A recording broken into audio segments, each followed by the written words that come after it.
Баянсыз блогерлік. Дәл осы аурудың блогерлік түрі және бар.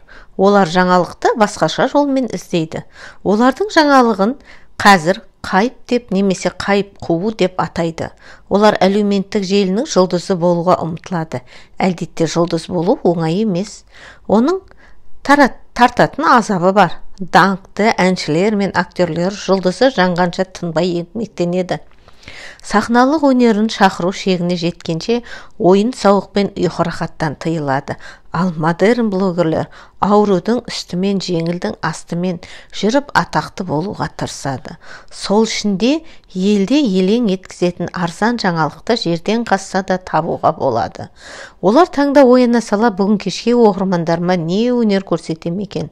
Оларды қандай жаңалықпен дүр сілкіндіріп, өзіме тарта түсем деп сары уайымға салынады. Бірақ бір өнердің түбін түсіріп меңгермеген соң құр сөзбен қалың қауымды өзіне қарата алмайды. Осындай кезде олар шектен шыққан қайыпты желіге шығаруға мәжбүр болады. Мысалы, үйдегі отбасылық ұрыс-керісті эфирге шығарады.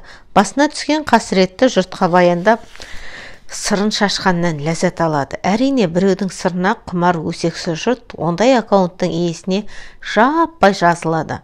Аккаунттың астына ақылсыз тобырды жинай түсу үшін олар 3 күн сайын дінін ауыстырады, шашын тақырлап алып тастайды, ата-енесімен әзілдесіп рилстар түсіреді. Енді бірі апат болып, адам өліп, жұрт қайғыдан қан жұтып жатқанда, оқиға орнынан тікелей эфир таратып, біреудің қасіретін өзінің мүддесіне пайдаланады. Оны қазақша көршінің үйі өртенгенде қойының бас сирағын үйтіп алыпты дейді. Бұлардың жүйкесіне жабысқан неврозды Құдай басыңызға бермесін. Қайып қуған кезде жеке өмірің қалмайды. 24 сағат бойы тағы не ойлап тапсам екен деген ойымнан босай алмайсың. Қайыппен қарбалас болғаны сонша олар жеке отбасылық өмірінің күл талқан болғанын байқамайды. Байқаса да онымен күресуге ықыласты болмайды. Отбасы проблемасын реттеуге кіріссем, Инстаграмдағы аудиториям тарап кетеді деп үрейленеді. Жұртты да мағыналы өмірден адастырып сергелденге салады. Өзінің де өмірінің де құр босқа зая кетеді. Ең жаманы бұл әрекет көкіректікті бостықты үңірейтіп жібереді. Мұның да түбі өкініп өлуге апарып соғады. Экзистенция анализіне салсақ, блогер болып көріну болмыстың табиғи қалауы. Бірақ ол аутентикалық формада көріне ме, әлде бей аутентикалық қалыпта жүре ме, мәселе сода.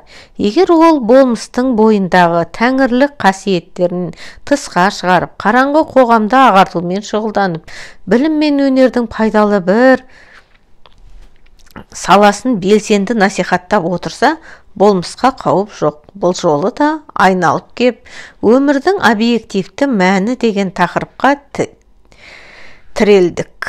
Өнегелі өмір сүрудің міндетті шарттарын ұстанған һәм насихаттаған момынның оқырманы аз болады.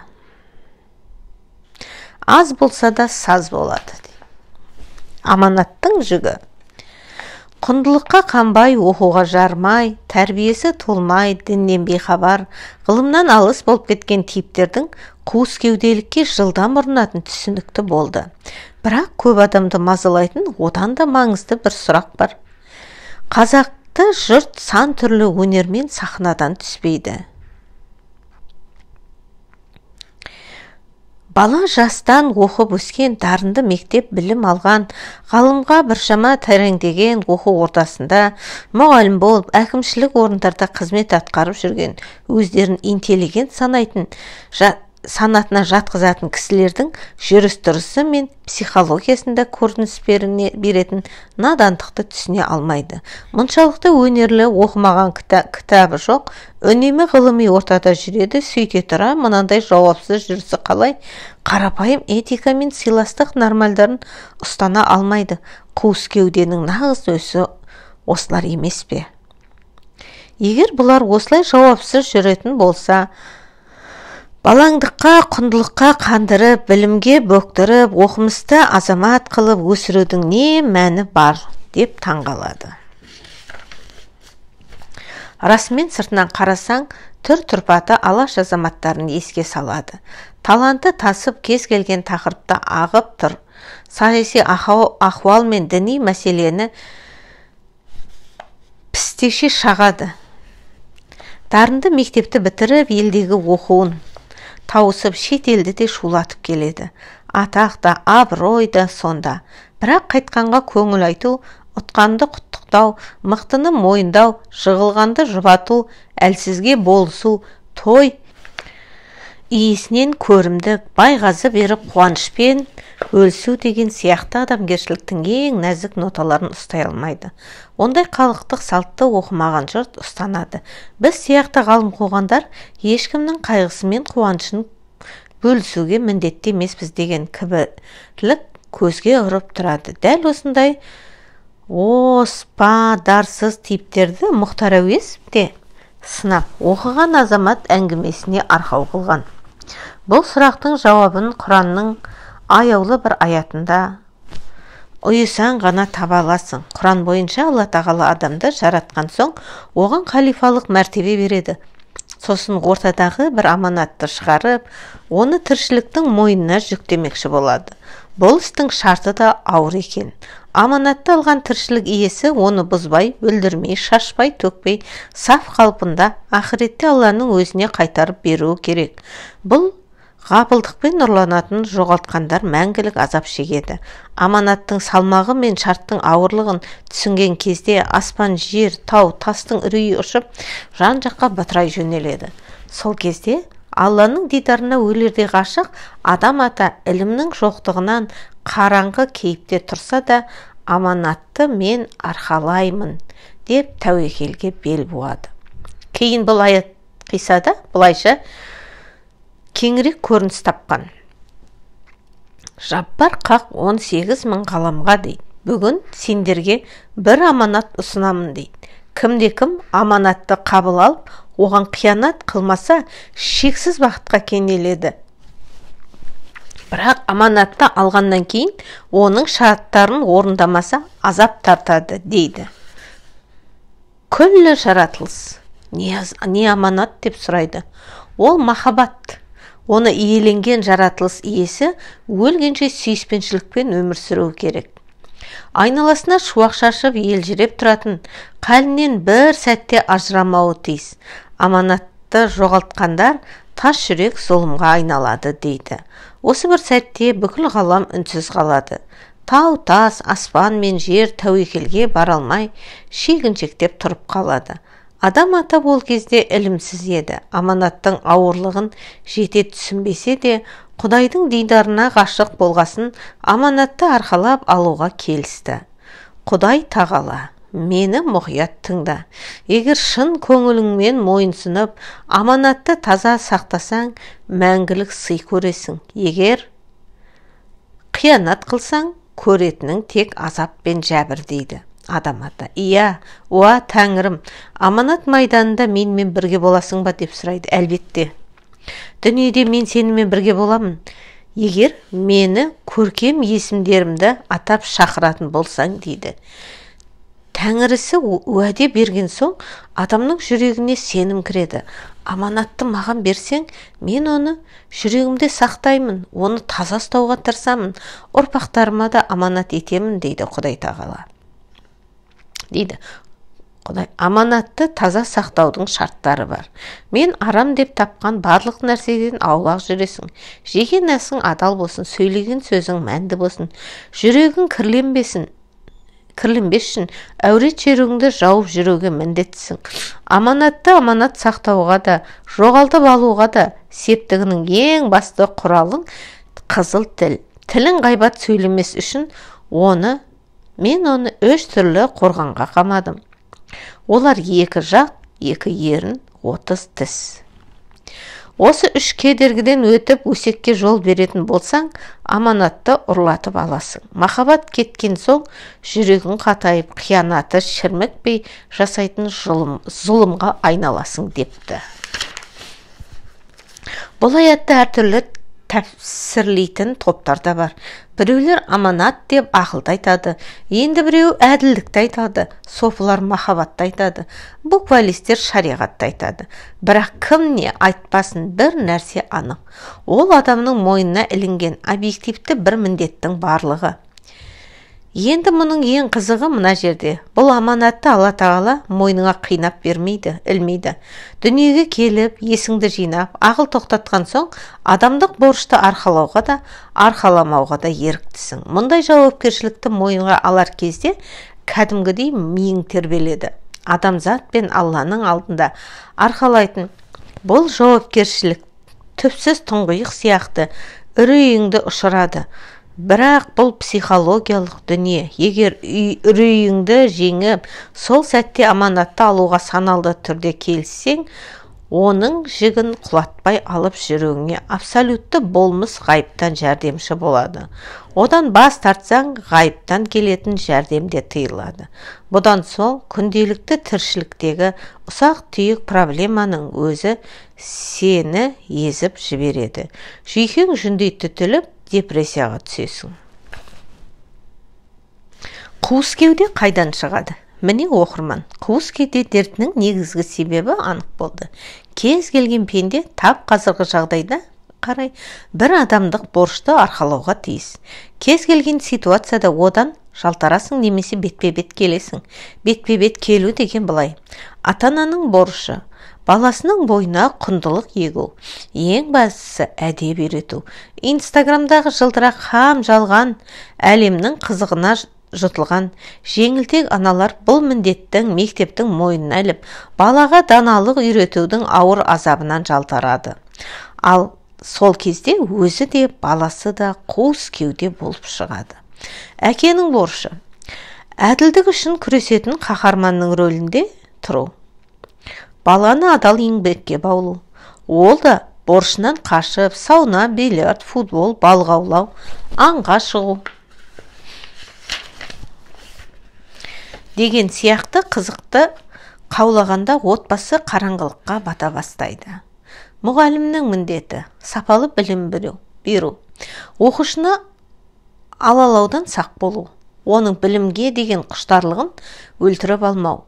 Осы міндетіне жеңіл қараған кезде мұғалімде қуыс кеудеге айналмайды. Ғалымның борышы. Қоғамда пайда болған кез келген надан түсінікті ғалымның күшімен талқандап отыру. Қоғамды ағарту міндетін өлгенше бір сәтке де тоқтатпау. Ағартушылық міндетін ұмытып, арзан атақ пен абыройдың соңынан қуатын болса, оның саудасы бітті, дейді. Ақын жазушының борышы.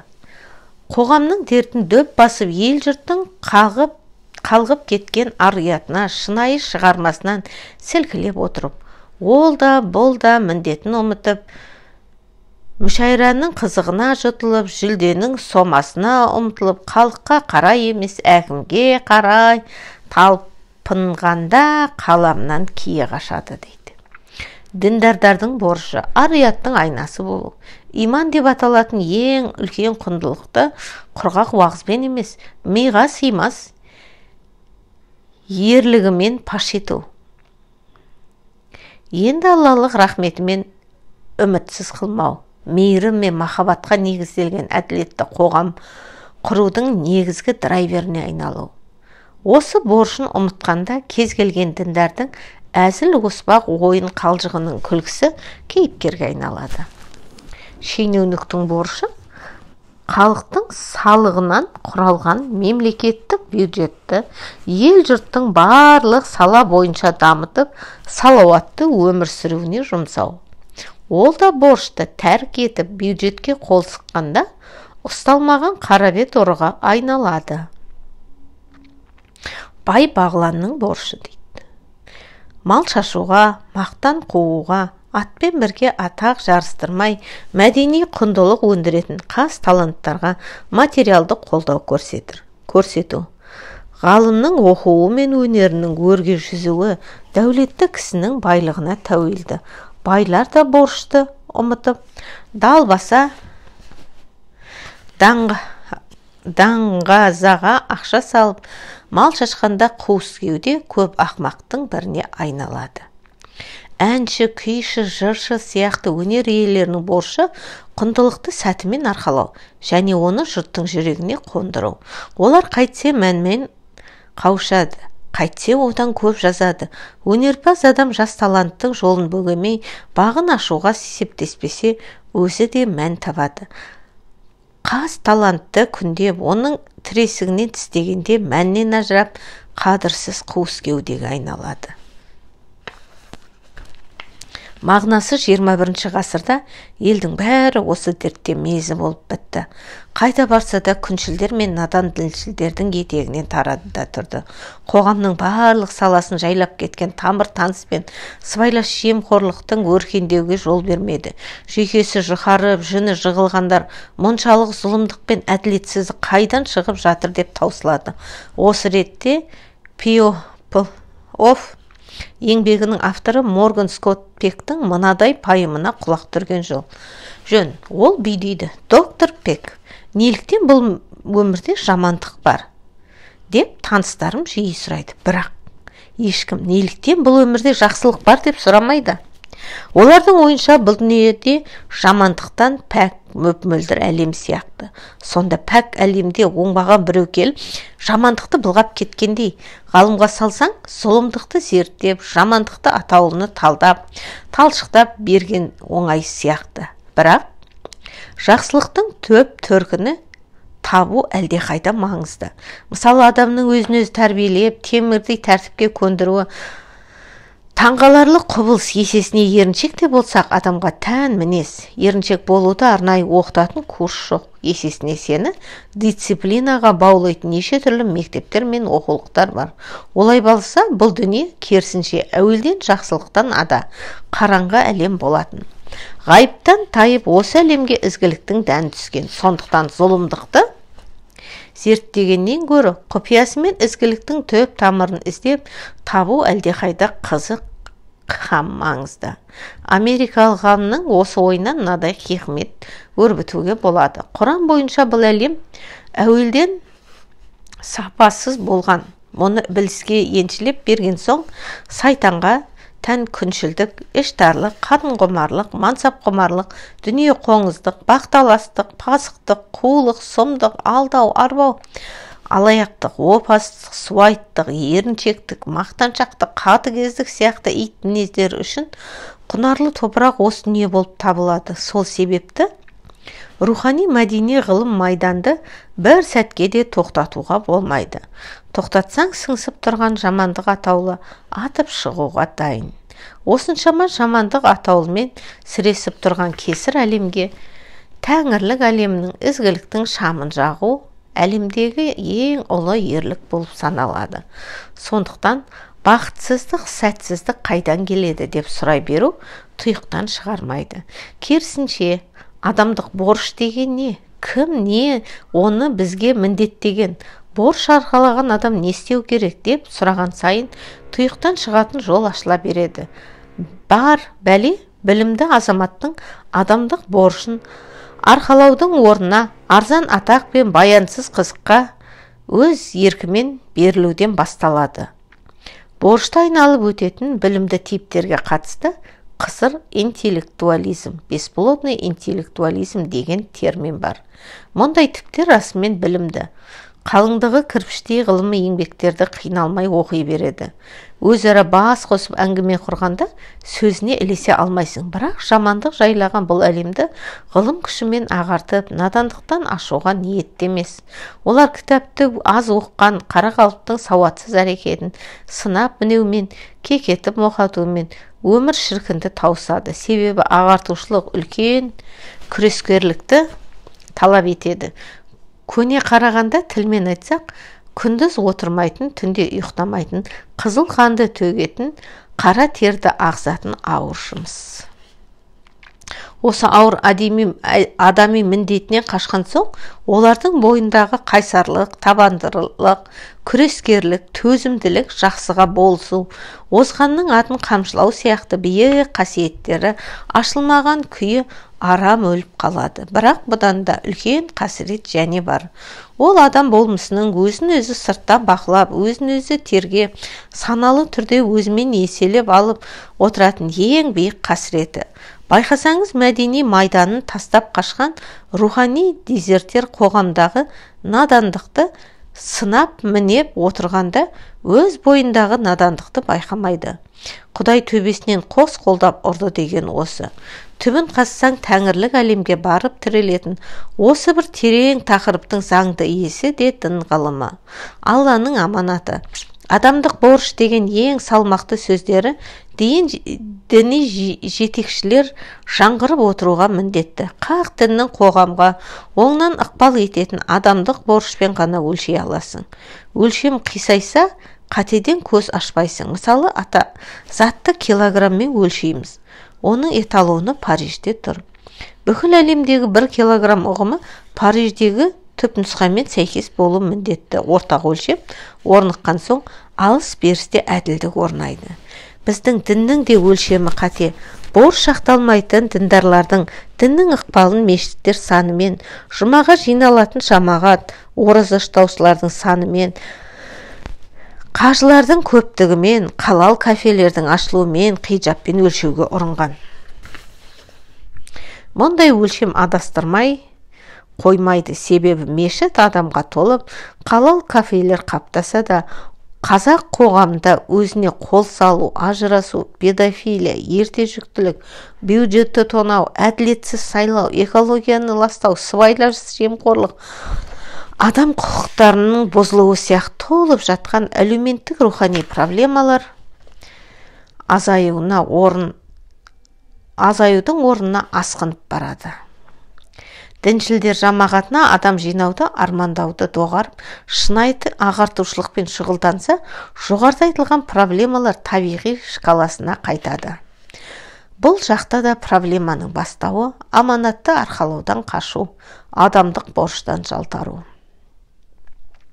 Осыны түсінген шәкәрім кейінгі ұрпаққа жол көрсетіп, жөн сілтегенде адамдық борышты тілге бірінші тиек етіпті дейді.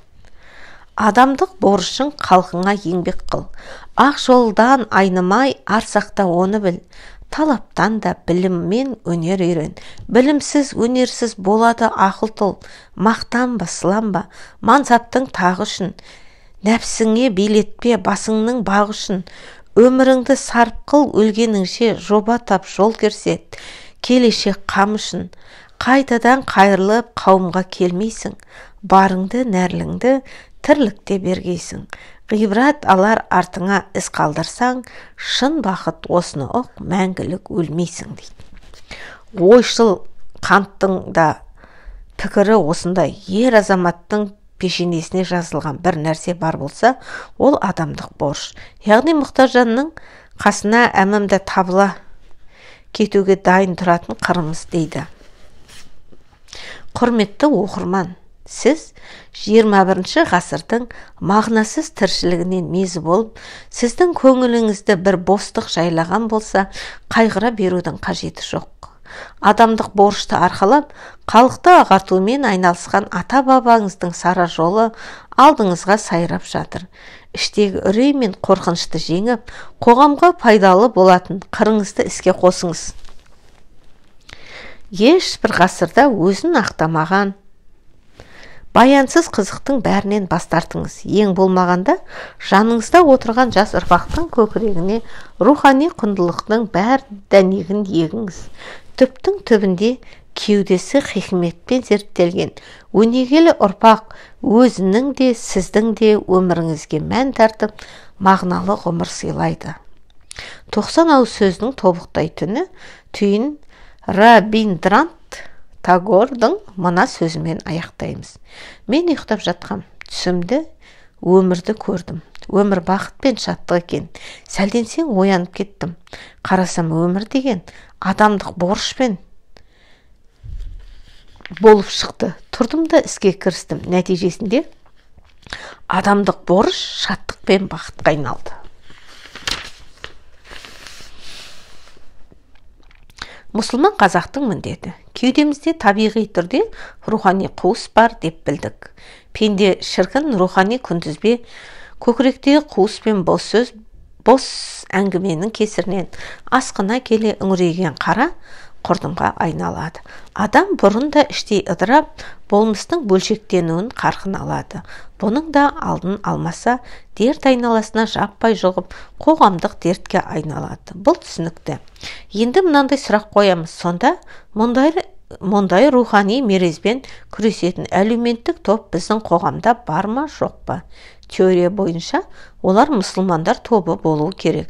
Сүндетке салсаңыз да мекеменің қуыс кеуде халқын пайғамбар трансцендентті құндылықты қоғамға енгізу арқылы құтқарып қалған еді. Қазір де сол міндет өзгерген жоқ. Бірақ ол борышты саналы түрде арқалайтын ақжүрек момындар тобы қазақ қоғамында табылмай тұр. Себебі мұндай ауыр жауапкершілік момынның жүрегіне үрей салады. Әдетте мұсылмандар рухани шөгіп бара жатқан дінсіз қоғамнан қорғанымыз деп діни орталықты паналайды. Жұмада мешітке қарай ағылады. Мешітте тұрақты уағыз тыңдап, зекетін беріп, барынша намазын қаза қылмауға тырысады. Бірақ бұл пайғамбар арқалаған жауапкершілікке мүлде ұқсамайды. Исламды ұстанып, Құранға ұйған кез келген мұсылман қазақ алаш жұртының мәдени құндылығын қорғауға, сақтауға, тұтынуға, сіңіруге, таратуға, соның жолында өлгенше күресуге міндетті. Ұлттық ән, күй, жыр, ертегі, аңыз, шығарма, тарихи жәдігер мен ою-өрнек, кілем, кимешек, шапан, қала берді тасты таңбалар түгелімен мұсылмандардың қарауында салама сақталып тұруы тиіс. Құранда ұлт пен ұлысты бірін-бірі таныссын деп бірін ұқсамайтын етіп жараттым деген аяттық мәнінде терең үңілу керек. Қазақ жұртының өзіне ғана тән мәдени құндылығының Алланың бізді дараланып тұрсын деп дартқаннан айрықша нығметі де тінде қабылдау керек. Қазақ есімдерінде жиі кездесетін о, ö, ә, е дыбыстарымен бірге ең соңғы дауысты дыбысқа түсетін екпіннің өзін бұзбай қазақты нақышта ұстап отыру ең әуелі мұсылман қазақтың басты міндеті. Оның жүрегіндегі иманы қазақ қоғамындағы мәдени құндылыққа шыр-пыр боп қорғаған кезде автоматты түрде көрінсе әсерлі болады. Яғни иман уағызда емес, мәдени майданда жария болу керек. Ал мәдени кеңістіктегі құндылықтан жүз қайырып өзіңе ғана ұнайтын діни жамағатта уағыз тыңдап отыра берсең, болмысыңа да дінге де қатер төнеді. Онсыз да ұлттық позицияның шегілген мұсылман қазақтар мәдени тұрғыда өте жұпыны. Осы себепті де оларды араб құл деп айыптау қоғамда белең алады. Осындай аяптауға жол берген мұсылмандардың өзі. Олар 5 парыз бен 2 дүниенің де проблемасын түгелі шештік деп шолақ ойлайды. Шектен шыққандары домбыра харам деп үкім айтып, өнер ордасын одан сайын үркітіп жібереді. Осындай тайыз ойларынан мезі болған ұлтшылдар исламға жоламауға барын салады. Егер қазақ мұсылмандағы сілкініс жасап, туған топырағында өсіп өнген бүкіл рухани, хам мәдени құндылықты махаббатпен тұтынып жаппай насихат қылғанда, елдің діннен безуі дәл мұндай масқара қарқын алмас еді. Сондықтан да Алтын Орда дәуірінен бері ұлы даланы рухани рахатқа бөлеген құндылықтар қазіргі мұсылманның өзіне бет бұруын күтіп, кітапханада шаң басып жатыр. Егер біздегі момындар осы құндылықтарды бойларына сіңіріп, айналасына тартса, қуыс кеуде дерті төменгі шегіне құлайды. Алтын үлгі. Өзінің тарихын, әдебиетін, мәдениетін танымаған немесе менсінбеген қазақтар әсіресе ұлағатты ұрпақ өсіруде тұйыққа тіреледі. Оларда өзін қорсынатын зиянды психология асқынып кетті. баланың кеудесін құндылыққа толтырып, үлкен ғалымға жол ашатын қазақи құндылықтарды ескінің сарқыншысы сияқты көретін бейшаралыққа ұрынды. Көне жырларды жаттаса заман ағымынан қалып қойған қараңғы бейбақтай сезінеді. Білім саласында тұйыққа тірелген мамандар мықты педагог, бала санасын бірден дамытып жіберетін керемет әдіс ой тапқан деп біресе Грузияның, біресе Латвияның, біресе Ресейдің мамандарынан франшиза сатып алудан жалтарылатын түрі жоқ. Олар әкелген әдістің бірде-біреуі адамдық борышты арқалауды үйретпейді. Олардың дені кітапты бір күнде тауысуы, жылдам оқуы, есепті тез шығару, ментальды арифметика, баланың логикасын күшейту, жаттау қабілеттерін арттыратын, қол жаттығуларын жасату деген сарында созыла береді. Мұндағы мақсат НСМ немесе түрік лицейі сияқты элиталық мектепке қабылдану. Ол мектепке өткенде адамдық борышты көздеп отырған ешкім жоқ. Баласының анасымен сөйлессең бүйдеп жауап береді. Балам бұл мектепке түссе ішім жемнен, материалдық мұқтаждықтан мәңгі бақи тарықпайды. Өмір жолында кедергі болмайды.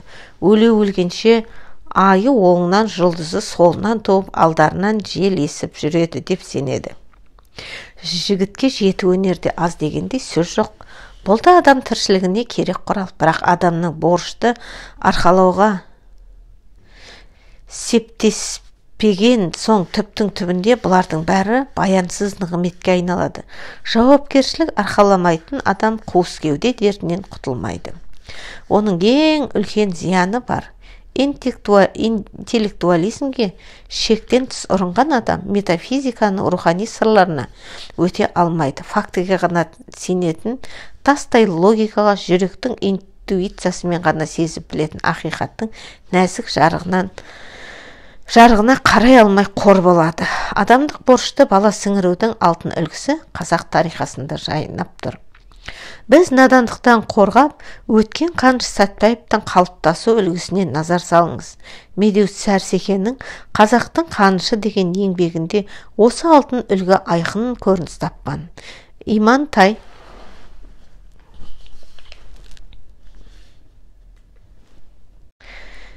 Имантай ақсақалдың жас ұрпақ тәрбиесіне талабы аса қатаң болған. Ес біліп етек жинаған бала ертелі кеш ойын қумай нақты қарекетпен айналысуы тиіс. Молдалыққа жалданған адамдардың да әсіресе шариғатшыл немесе шала сауатты дүмшелер емес, оқу озы қалаларда медресе тамамдаған оқымысты жандар. Талабына қарай сұрау демекші, алдындағы шәкіртке олар Құран аяттарын сыпыра жаттатудан гөрі оқығанын ұғып, жаза да білетін сауатқа жетуін көбірек қадалаған. Араб парсы тілдерінде басылған кітаптарды оқу шәкірттердің бірінші парызы, ал аятты мақамдап жақсы оқу екінші, үшінші жылдардың еншісінде. Мынадай жайт анық. Обалыдағы осы мектептен сауатын ашқан бірде-бір шәкірт кейінгі ғұмырында дін жолына құлай беріліп, молдан атанып, басына сәлде салмаған. Көбі Имантай мен Әбіке ағаларына еліктеп, үлкен қалаларда білікті мектептерде оқуға құштарлығын ағартқан. Сол жылдарында кішкентай Қаныш тағы да бір ұстаздан дәріс алған. Әдетте бұл сабақ өз үйінде әкесінің алдында өтеді. Әмбе оның келісу уақыты болмайды. Қысы жазы бірдей, екеуінің көңілі қалған кезде жүреді. Балам жыр сабағын ұмытпалық, кітабыңда кел дейді әкесі. Былғарыдан тысталған қалың қара кітапты құшақтаған Қаныш әкесінің алдына келіп отырады, саңқылдаған ашық даусымен оқи бастайды. Оқуы аса жастық емес, әредік дұрыс оқып отырмын ба дегенде күдікпен әкесіне жаутаңдап қарайды. Кейде әлде бір сөзге келмей кібіртіктеп те қалады. Кітаптың тілі балаға аса ұғынышты емес. Түркі шағатайша, кейбірі парсыша жазылған. Ақындардың есімі де бейтаныс. Руми, Сағди, Хафиз, Жами, Науаи. Сөйтсе де бұлардың оқуы молдекең адамның шарт жүгініп отырып, Құранның түсініксіз аятын жаттағанша әлде қайда қызық. Көбіне оқитыны жүздеген бет ұзақ жылдары. Жүсіп пен Злиха, Ләйлі мен Мәжмін, Гүлстан, мың бір хикмет, Диуана Пәни. Әкесі солардың кейбірін жатқа біледі. Кенжесі әлде бір сөзді ажырата алмай ежіктей бастаса, тұтас бір шумақты жатқа айтып, солардың мазмұнын қазақшалап түсіндіреді. Анығында жыр оқу жас шәкірт зеріккенше созылады, бірақ оны зеріктіру де оңай емес. Баланың ұғымталдығы ғажап. Небір қиын сөздерді, тұтас сөйлем шумақтарды екі айтқызбайды. Естіген сәтінде қағып алады. Оқуға құштарлығы да өзгеше, білсем, көрсем деп ынтығып тұрады. Сыншыл әке перзентінің әлде қызықтап, әлде болашағынан үміт күтіп, осы баламның зейіні бөлек, мұны анау-мынау жеңіл сөзбен шығарып сала алмайсың дейді әкесі. Әке еңбегі зая кеткен жоқ. Талапты шәкірт ескі заман ақындарының асыл мұраларына өз бетінше оқитын болды. Екінші мысалда Бауыржан Момышұлының өзі жазған Ұшқан ұя кітабынан береміз. Кейде менің өнеге алған, тәлім үйренген, дәріс оқыған ұстаздарымды еске түсіріп ойға бағынатын бар. Сондай шырын шақтарда ең алдымен ата-аналарының бейнесі елестейді. Солардың уағызы басымырақ бола береді. Дүние тарихи, жаратылыс шежіресі, жан-жануар болмысы жайлы алғашқы әңгімені әжемнен естігенімді, адамзат қауымының қалыптасуы туралы тұңғыш мағлұматты әжемнің алдында қалай ғана ұмытармын. Иә, әлемнің пайда болуы, тірек дамуы, адамзаттың шығуы, өмір жайлы шынайы сезіммен азаматтық тұрғысында жан баурайтын аңыздарды айтқан. Ненің жақсы, ненің жаман екен, нені сүйіп, неден аулақ жүруді үйреткен. Әр заманның әдетің жағынан алғашқы тарауларды таныстырған да ең алдымен ата-ана ағайын туған еді. Әрине ол кезде мен де өте сөзге сәбилер сияқты әжем айтқан ертегі мен аңыздардың түпкі байыбына бара бермейтінмін. Әке әңгімесінің өсиетін ұға бермейтін және үлкендердің талай өнегесін орындай бермейтін. Ол кезде мені қызықтыратыны ертеңгі аңыздардың ғажайып оқиғалары еді. Енді міне есейіп ер ағасы болғанында ойласам, мен сол әңгімелерден адамзат өрісін тани берген екем ғой. Менің ұстаздарым әріптен бастап буынға дейін, сонан соң ақ қағазға қаламмен өрнек жазуға дейін үйретті. Келе-келе жүйелі оқып, есепті жүйрік шығаруға қол жетті. Осындай уақыт талқысы ғана, өмір өткелдері ғана, тірлік тізбегінің ғана менің әжемнен үйренген жақсы, жаман, мақұл, не мақұл деген сөздердің байымен терең бойлатып алды. Әжемнің осылай болған екен деген сөздері мені бірде ғасырлардың шыңырауына сапар шектіре, бір құс қанатындай демеп ілгері ұмтылдыратын, биікке самғатты дейді. Осымен кітап бітті.